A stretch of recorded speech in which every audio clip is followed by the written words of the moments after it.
مشتاق احمد یوسفی جب کوئی واقعہ بیان کرتے ہیں تو الفاظ کا چناؤ اس خوبصورتی سے کرتے ہیں کہ کوئی فقرہ یا کوئی لفظ مزاح سے خالی نہیں جاتا۔ ان کے کچھ اقتباسات ملاحظہ فرمائیے۔ مثال کے طور پر وہ مہمان، مونگ پھلی اور شادی کے موضوعات کو بیان کرتے ہوئے کچھ اس طرح سے گویا ہوئے: مہمان آئے، ماما نے کہا جا کے مہمانوں سے کھانے کا پوچھو۔ میں نے پوچھا انکل کھانا کھا کے آئے ہیں یا گھر جا کے کھائیں گے؟ مونگ پھلی کے بارے میں کہتے ہیں کہ مونگ پھلی اور آوارگی میں یہی ایک خرابی ہے، آدمی ایک دفعہ شروع کر دے تو سمجھ میں نہیں آتا کہ ختم کیسے کرے۔ شادی کے بارے میں فرماتے ہیں انسان کو موت ہمیشہ قبل از وقت اور شادی بعد از وقت معلوم ہوتی ہے۔ مشتاق احمد یوسفی نے خود کو اپنے ہی قلم کے حوالے بھی کیا۔ اپنے آپ پر ہنسنا بڑے دل گردے کا کام ہے۔ انہوں نے اپنی شخصیت اور حالات و واقعات کو بھی مزاح کا رنگ دے کر لوگوں کے دل جیتے۔ اسی طرح انہوں نے اپنے اوپر ہنسنے کا حوصلہ دیا۔ چراغ تلے میں اپنے خاکے میں لکھتے ہیں مولا کا بڑا کرم ہے ڈاکٹر نہ بن سکا، ورنہ اتنی خراب صحت رکھنے والے ڈاکٹر کے پاس بھلا کون بھٹکتا، ساری عمر کان میں اسٹیٹسکوپ لگائے اپنے ہی دل کی دھڑکنیں سنتے گزر جاتی۔ آب گم میں اپنا خاکہ کچھ اس طرح پیش کرتے ہیں: پیشانی اور سر کی حد فاصل اڑ چکی ہے، لہٰذا منہ دھوتے وقت یہ سمجھ میں نہیں آتا کہ کہاں سے شروع کروں۔ ناک میں بذات قطع کوئی نقص نہیں ہے، مگر بعض دوستوں کا خیال ہے کہ بہت چھوٹے چہرے پہ لگی ہوئی ہے۔ اس کے علاوہ اشعار کی پیروڈی بھی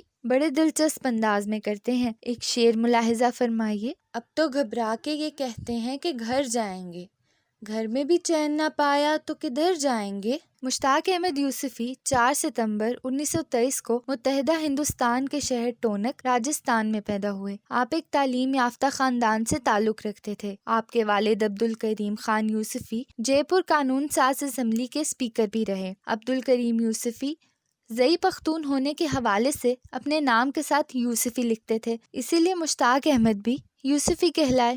مشتاق احمد یوسفی نے آگرہ کے مشہور سینٹ جان کالج سے فلسفے میں ایم اے کیا۔ بعد ازاں علی گڑھ مسلم یونیورسٹی سے ایل ایل بی کی تعلیم حاصل کی۔ علی گڑھ مسلم یونیورسٹی سے ایل ایل بی کرنے کے بعد آپ انڈین سول سروس سے منسلک ہو گئے۔ تقسیم ہند کے بعد ان کے خاندان کے افراد پاکستان ہجرت کر گئے، لہٰذا 1950 میں کراچی آمد ہوئی اور پھر یہیں کے ہو کے رہ گئے۔ ہندوستانی پبلک سول سروسز کا امتحان پاس کر کے 1950 تک ہندوستان مسلم کمرشل بینک میں ڈپٹی جنرل مینیجر کے عہدے پر فائز ہوئے۔ بینک میں مختلف عہدوں پر کام کرتے رہے۔ 1974 میں یونائیٹڈ بینک کے صدر اور 1977 میں پاکستان بینکنگ کونسل کے صدر منتخب کیے گئے۔ 11 سال تک لندن میں خدمات کی انجام دہی کے بعد 1990 میں کراچی واپس لوٹ آئے اور 1990 میں ہی ریٹائر ہوئے۔ 1955 میں ان کا پہلا مضمون صنف لاغر ایک ادبی ماہنامے میں شائع ہوا۔ اردو ادب میں آپ نے مزاح نگاری کا اعلیٰ معیار قائم کیا۔ آپ کے 5 ادبی شاہکاروں میں سے پہلی کتاب چراغ تلے 1941 میں چھپی، دوسری کتاب خاکم بدہن کی اشعار 1949 میں ہوئی، سرگزشت 1974 میں، آب گم 1990 میں اور آخری کتاب شام شیر یاراں کے نام سے 2014 میں چھپی۔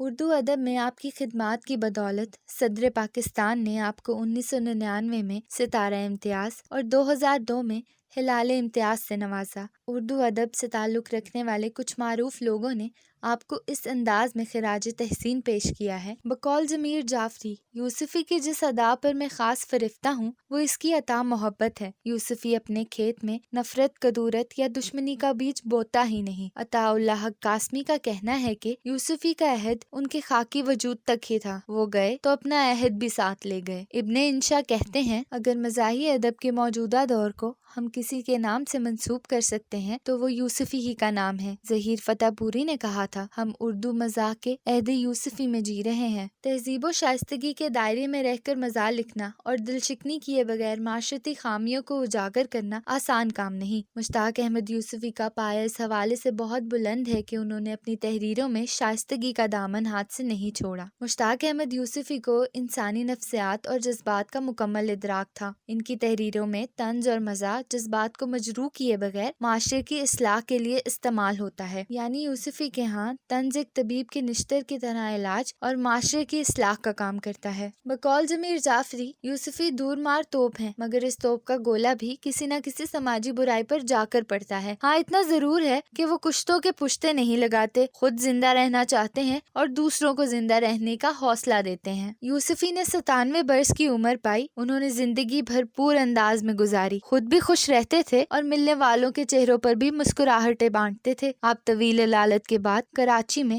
اس فانی دنیا سے کوچ کر گئے۔ آپ کی تحریریں آج بھی اداس چہروں پر مسکراہٹیں بکھیر دیتی ہیں۔